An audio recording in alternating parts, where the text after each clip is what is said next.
Gordon was resting in a siding. Sometimes he thought, "It's really tiring to be such a large and splendid engine. One does have to keep up appearances, so." "Beep, beep, beep, beep. Hello, fat face," whistled Henry. "What cheek," spluttered Gordon. "Ugh, that Henry is too big for his wheels. Fancy speaking to me like that. Me, who has never had an accident." "Aren't jam whistles and burst safety valves accidents?" asked Percy innocently. "No, indeed. High spirits might happen to any engine. But to come off the rails like Henry did? Well, I ask you, is that right? Is it decent?" Then it was Henry's turn to take the express. Gordon watched him getting ready.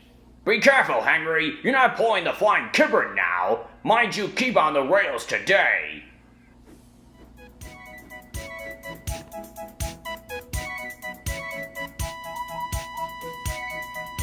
Henry went off in a huff, and Gordon yawned and went to sleep. But not for long. "Wake up, Gordon," said his driver. "A special train's coming, and we're to pull it." "Is it coaches or freight cars?" "Cars," said his driver. "Cars," said Gordon. "Purr!" Gordon's fire was slow to start, so Edward had to push Gordon to the turntable to get him facing the right way. "I won't go! I won't go!" grumbled Gordon. Don't be silly, puffed Edward. At last, Gordon was on the turntable. The movement had shaken his fire. It was now burning nicely and making steam. Gordon was cross and didn't care what he did. He waited till the table was halfway round. I'll show them, he hissed. He moved slowly forward to jam the table, but he couldn't stop himself and slid into a ditch. "Ooh!" she hissed. "Get me out! Get me out!" "Not a hope," said his driver and fireman. "You're stuck, you silly great engine. Don't you understand that?" They telephoned Sir Topham Hatt. "So Gordon didn't want to take the special train and ran into a ditch? What's that you say? The special's waiting? Tell Edward to take it, please. And Gordon, leave him where he is. We'll get him out later." On the other side of the ditch, some little boys were chattering. "Oh, doesn't he look silly? They'll never get him out." They began to sing. "Silly old Gordon fell in a ditch, fell in a ditch, fell in a ditch. Silly old Gordon fell in a ditch on a Monday morning." Gordon laid in the ditch all day. "Oh dear," he thought, "I shall never get out." But that evening they lifted Gordon and made a rope of sleepers under his wheels to keep him from the mud. Strong ropes were fastened to his back end, and James and Henry, pulling hard, managed to bring him to safety.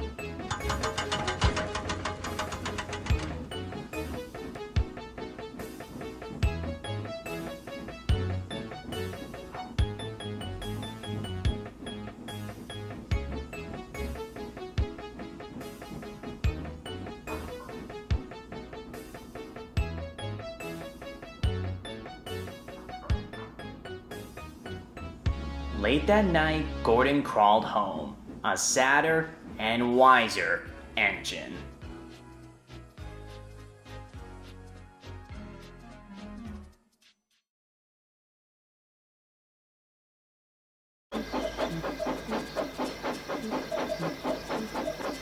One day, Thomas was at the junction when Gordon shuffled in with some freight cars.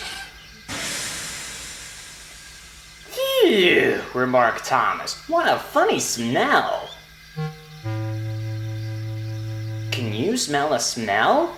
"I can't smell a smell," said Annie. "A funny, musty sort of smell," said Thomas. "No one noticed until you did," grumbled Gordon. "It must be yours." Not long ago, he had fallen into a dirty ditch. Thomas enjoyed teasing him about it. "Annie, Clarabelle, do you know what I think it is?" It's ditch water. Before Gordon could answer, Thomas puffed away. Annie and Clarabelle could hardly believe their ears.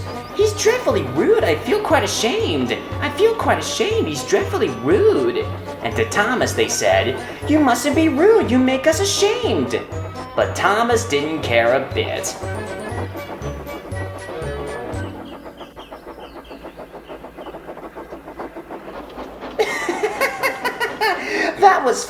That was funny, he chuckled. He felt very pleased with himself. Annie and Clarabelle were deeply shocked. They had great respect for Gordon the Big Engine. Thomas left the coaches at the station and went off to a mine for some cars.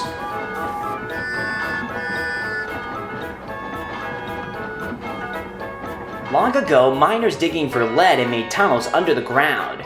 The roofs are strong enough to hold up cars, but not the weight of engines. A large notice warns them not to enter the area. Danger! Engines must not pass this board.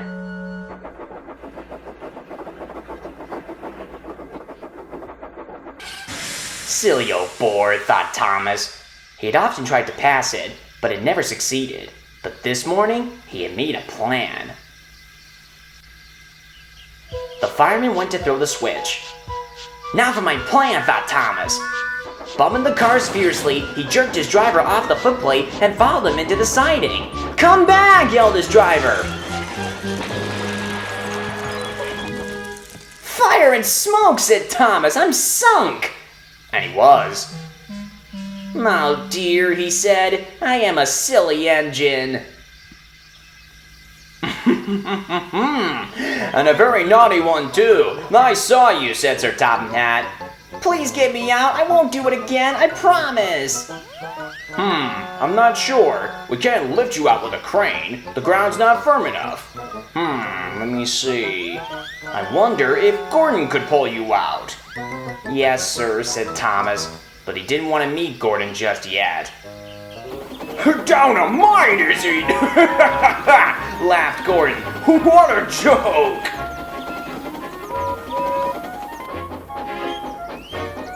Boop, boop. Hello, little Thomas. We'll have you out in a couple of puffs.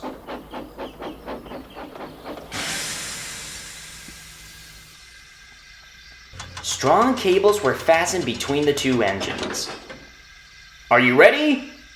Heave!